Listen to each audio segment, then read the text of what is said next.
Khalid ibn al-Walid is widely known for being an Arab Muslim commander. He was not a wealthy man, but he had a very good eye for doing the right thing and truly pushing the boundaries and coming up with creative ways to show off his craft. Khalid ibn al-Walid's father was an arbitrator. He was managing local disputes in Hijaz. He was part of the Banu Mikzam, which was a clan pertaining to the Quraysh tribe. It was also pertaining to the aristocracy, albeit the one before the Islamic era. With that in mind, his tribe was credited for a variety of things. They were the ones that added Meccan commerce to people from other markets. They were also wealthy. They were noble and extremely intelligent. Khalid ibn al-Walid's father, in particular, was highly regarded as a powerful man with a really good standing. The same can be said about Khalid too. Even from his early days, he had a very good image within the entire clan. The interesting thing about his tribe is that they were opposed to Muhammad in the beginning. In fact, his first cousin that was the leader of the clan was boycotting the Muhammad clan. Actually, their tribe entered a war against Muhammad.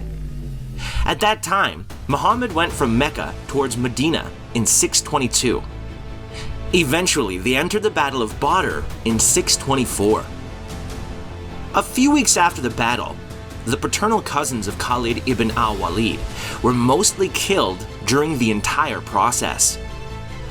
The next year after that, Khalid and the son of Abu Jahl entered the Battle of Uhud towards the northern part of Medina. The interesting thing is that we got to see Khalid's tactics in action. Instead of attacking them from the front, they ended up attacking by going around the mountain and bypassing the flank of Muslims. After going forward, the Muslims ended up getting advantage because they had archers on the Mount Ruma. But despite the early advantage, they did not end up winning everything. After the archers went to join the others, Khalid ended up charging against the rear defensive part. That's when they managed to eliminate quite a lot of the army. Many credit Khalid for being a military genius because he managed to pull off this kind of attack. It was definitely something different and certainly unseen until that point. But that's what managed to make this entire approach unique, and they really managed to pull that off without any issues. Muhammad and some followers went to Mecca in order to do the Umrah, and he did not confront Khalid. Instead, took a more difficult route.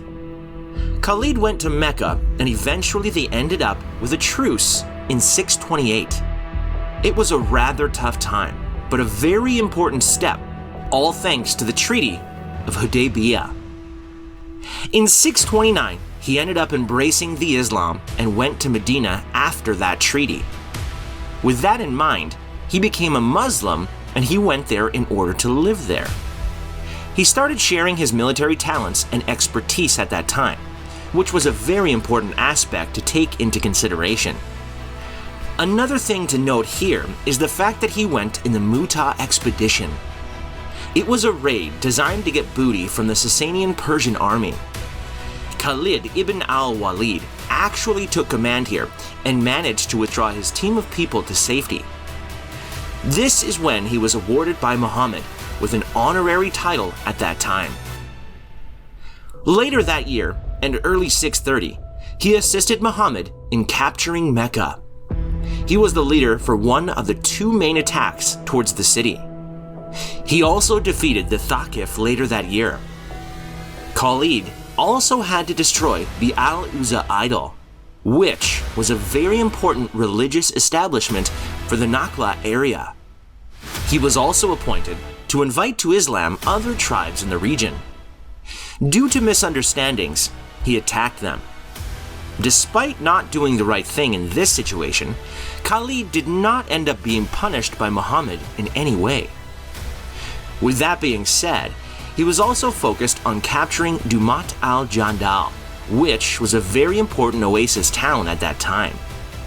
He captured it and also brought a penalty onto the inhabitants. Of course, he also had the job of inviting others to embrace Islam, with the Balharith tribe actually doing that in the end. When that happened, most Arabian tribes did not stand with the allegiance to the Muslim state. Abu Bakr became the Muslim leader, and that's when he started working with Khalid ibn al-Walid. Khalid was actually dispatched to the Battle of the Najd tribes at that time. There were 6 main conflict zones. 2 were theirs. Khalid maintained the directive and guidelines that was imposed by his leader, and he did not follow that suit in a proper manner.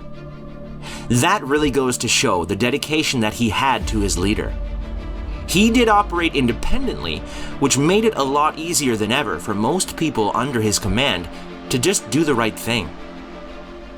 The Battle of Bazooka is a very important example of his tactics and prowess.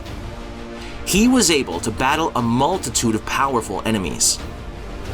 After dealing with that, he started battling the Tamimite chieftain. He was appointed by Muhammad to be the collector of tax in that region. With that being said, Khalid encountered Malik and some of his troops. Khalid ibn al-Walid executed all his troops, and he also killed the chieftain. One of the interesting things about Khalid ibn al-Walid is that after pacifying Yamama, he went to capture the Sasanian territory in the lower Mesopotamia at that time. With that being said, the remaining parts of his army had only Arabs from the environs. At that time, Khalid was focused on the Euphrates River for resources, and more particularly the western banks. The first main battle in that place was Ubila, where Khalid managed to win. On top of that, he went onward to the western bank and battled Sasanian garrisons. He did capture Al-Hira, which a lot of people believe to be a major capture during his campaign. He battled the cavalry, and then he entered the unwalled city. With that in mind, his army was also battling the villages in that region.